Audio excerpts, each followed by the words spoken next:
Surprisingly, I'm not dead and buried after all I've been through. My story told here on Left Turn Chronicles.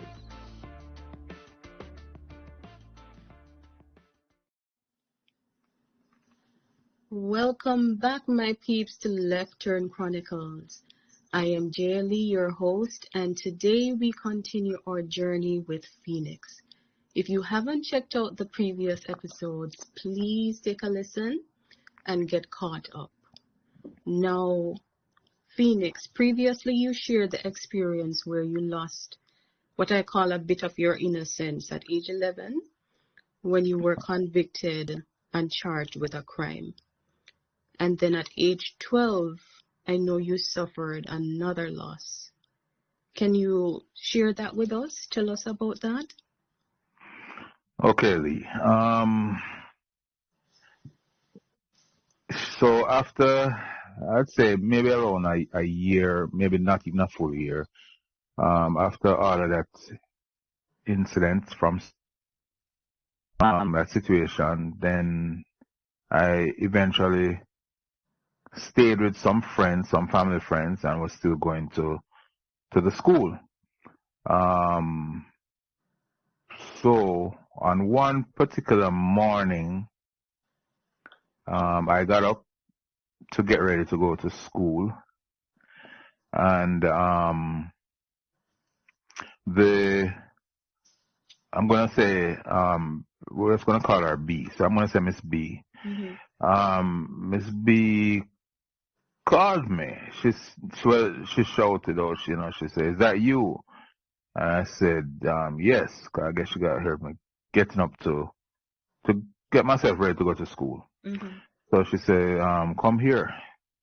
So I went around to her room, and she asked me to sit on the bed. So I sat on her bed, and she said to me, she have some bad news, but I should just express myself however I want, to take my time. And so I was like, "What is it? What's wrong?" So, "Well, your mom died." I was like, "What?" And I didn't even understand what she was saying. She said, "Yeah, your mom died." Um, so they got phone call, and you know they were going to arrange to see how I could get back to my home, because we're talking about 2 hours. I was going to school about 2 hours away from my home, so now whole not a parish and everything. So I just could not understand. I was just sitting there. I mean, I remember her sons came around and they were talking to me, and and like trying to console me, but like I really wasn't hearing anybody. Right. And I know people around me, and I know they're saying things, but nothing is. It's like I'm not listening. Right? It's like I'm having an out of body experience. I don't know. Oh my gosh. So then Miss B said, "Well, listen, the arrangement is that they're gonna put me on." Back then they had I don't think they have today. I don't know if they still have that service in them, but they used to have these small planes called Trans Jamaica Okay. that would travel between the different. Well, it was three parishes at that time, so it was three major parishes. Those are major parishes, small planes. So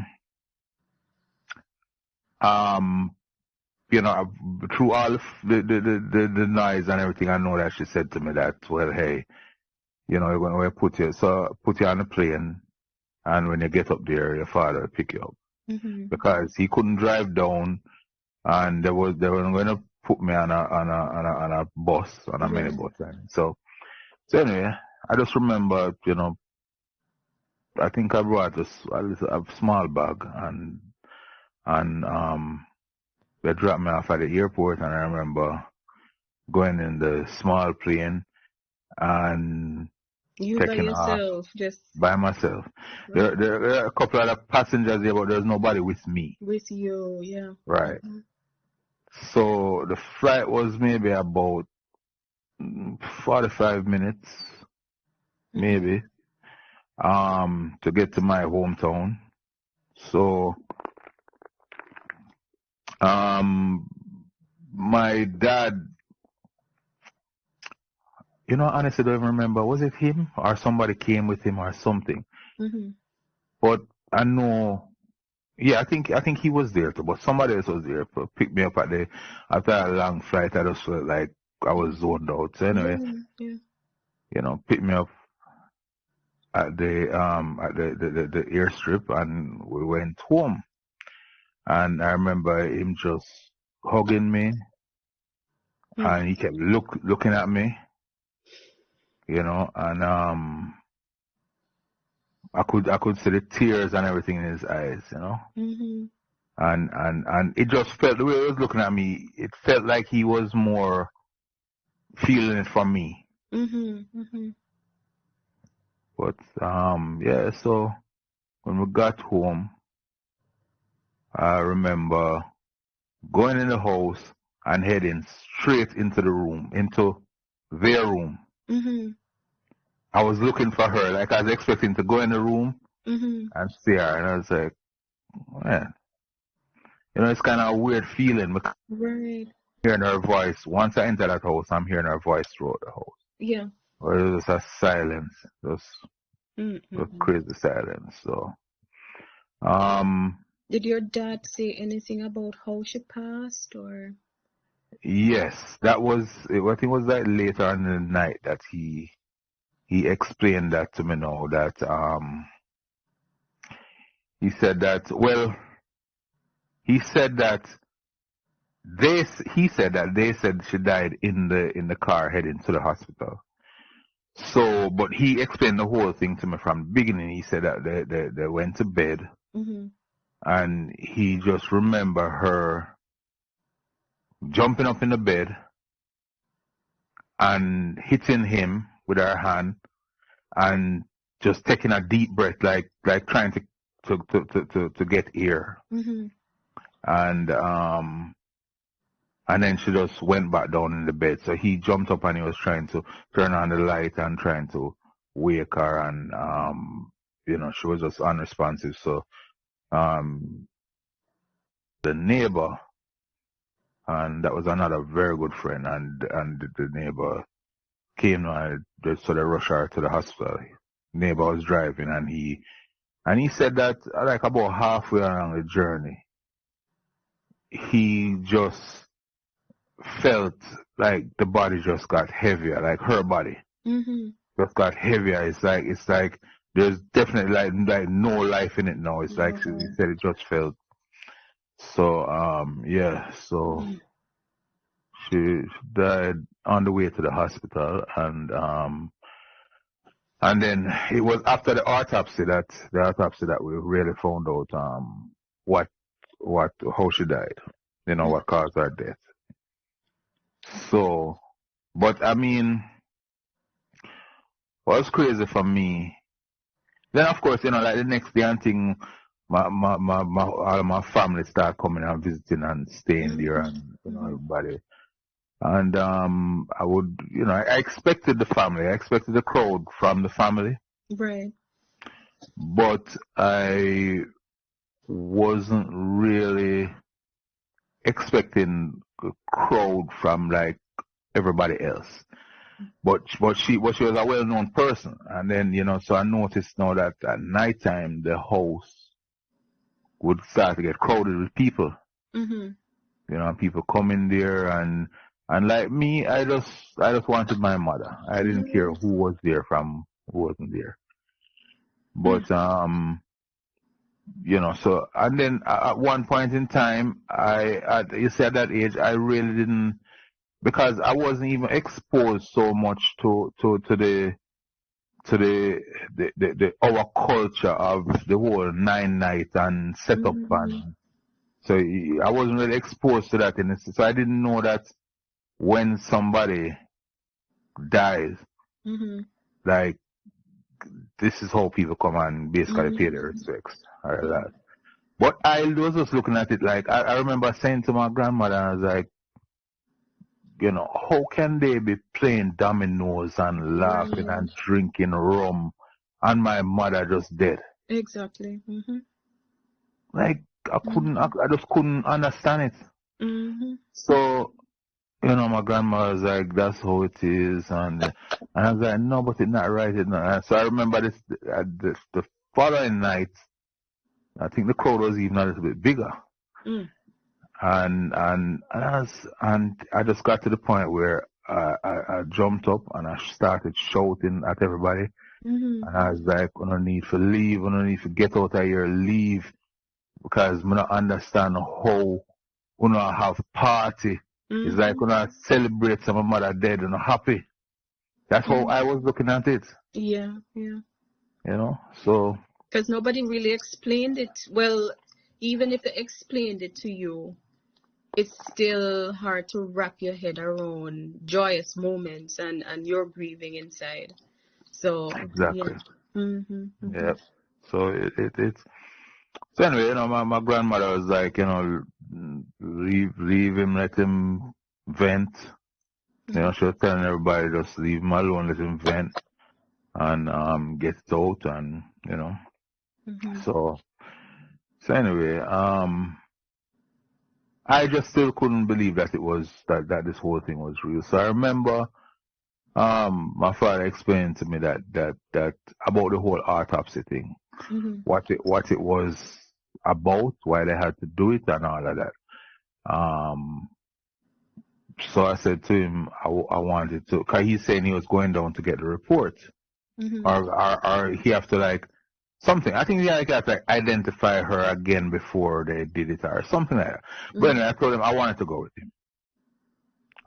him. So I went down to the hospital, and we were standing outside there and thing, and I was kind of at the door, and I know, and he went in, talked to the doctor, and come back, and I said to him, I said, I want to be there. I was like, what do you mean? I said, I want to watch them doing the autopsy. Because, like, I still couldn't believe that that was my mom on the cold stainless steel table. It sounded like she was your world. I mean, to how, you know. Yeah, man. Sounds like Yeah, she was man. your world. That was my savior, my everything. You know, it's like when you feel like you're invincible. Why? Because mom got my back. You know what I mean? I just felt like, you know, no problems, no worries. So all of that was taken away from me. And I remember the doctor. Saying, because I was a family doctor, and he said, no, he was there also with somebody else, and he said to me, you know, you want to see? And I said, yeah, and he was like, well, let him come and see. That's why he turned to my father and said, let him come and see. And I walked inside there, went to the right beside her, looked at her and all that. And then they started, and the doctor came and him cuts and thing across, incisions across her forehead and all that. And because they said that they're going to see what caused, I mean, go into the brain and see what lead to this, because it was so anyway, they did that. Wait, man, wait. What, as you stood there and you're seeing the lifeless body of your mother, and what was going through you? What were you feeling? What did you realize at that point? Because no, sir. Listen, it at first, as I said, when I went in there, it just I know she looked very pale, but to me it was like she was just sleeping. That's what it looked like to me. But you see, I wanted to see them doing this because what I know, this would have been my confirmation to know that she really is gone and I go, because I know that procedures like this, after I explained to me, it only it's only done to people who are dead. Mm-hmm. So not because you tell me so she says she's dead and because I see her with her eye closed, I just feel like she could wake up at any time and she come back. Mm-hmm. But witnessing this procedure now, it would really be my confirmation. Mm-hmm. Like this was my last to say, okay, you know what, she's really gone. Mm. So I decided that I wanted to see it. Mm-hmm. And my dad couldn't even watch. He turned around and walked outside, but I stood there. I remember just standing there and watch the doctor cut from like right above her eye, going right across her forehead along the her hairline, Mm. right to the next side, and then went for some other equipment that he started to drill and went into her skull and so he basically removed the crown up the upper part of her skull Mm-hmm.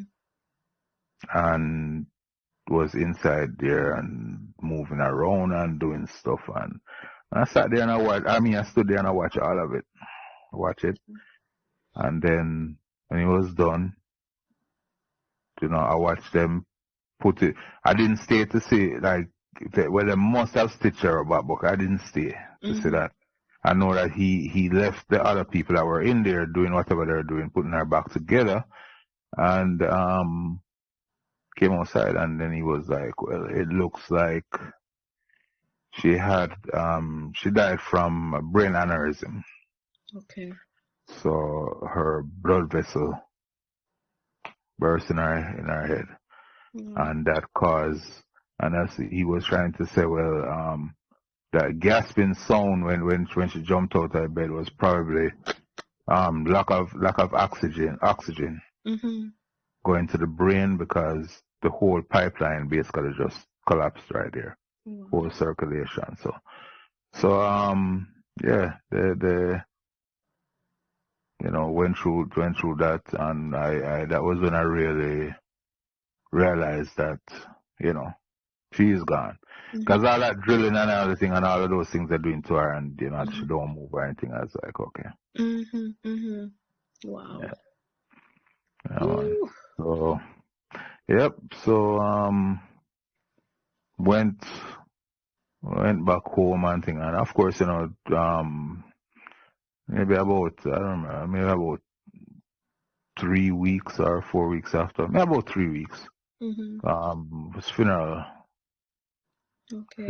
time, and How was it for you during that time where, I mean, 3 to 4 weeks, it's that's a long time to know that your mom passed, and how was it for you and your dad coping together and all of well, that? at that point, it was, there's a lot of family around, Mm-hmm. a lot. She had a sister that was even in England, living in England, it came out. So it was more like, it wasn't really affecting me that bad as far as, it's like I didn't have time to mourn.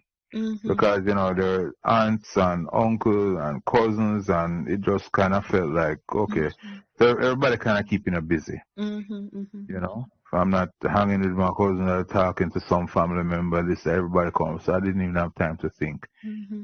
It was not until, well, I'm gonna jump forward a little bit, but and then I'm gonna retrack. It was not until I actually eventually went back to school and came back home on a weekend Mm-hmm. that was when it really hit Mm-hmm. because of the silence that was in the house. Mm. You know what I mean? It was just, so my first coming back now, you know, you kind of have that like a routine that you've been doing for maybe about a year where, you know, you leave, you come back home, you're expecting to hear mom's voice and getting mom's hugs and food ready, and yeah, and you realize that it's not really like that, Yeah. you know. Yeah, but you know, as I say, after the funeral and thing, it took a little while, and I didn't, and then I said, you know, went back to school. So, you know, eventually all family gone away and all that stuff. And then now, so it's time to go back to school. So I went back to school and started my routine. You know, getting up in the mornings again and going back and thing. And I say, you know, it was when I started to go back home now to visit. It was really, really, really, really awkward. I mean, it was just me and my dad. Good man doing. I tell you, man, that man, he, for a good period of time, he sacrificed in the sense where, well, you know what? Now that I'm looking back at it, I can't really say, I can't say what happened while I was at school. But when I came back to visit or any our holidays and thing, like I got 100% of his attention. He was there. You know what I mean? So as I said, you know, now that I look back and think, I don't know when I was at school or for the week and thing. I don't know. I don't know if he was having a social life. I don't know if anybody was coming, if he developed any kind of friendship or anything like that. I don't know, but I know when I came around, it was me alone. No, but only me. Okay. That was where it was focused. It was. So yeah. Well. But I remember one time going back to school, and I was there, and I got up. Well, here's the thing. I had a dream that night. I had a dream, and it's the weirdest dream ever.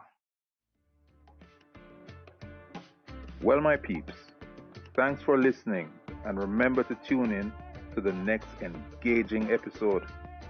And don't let the left turns in your life deter you from going right.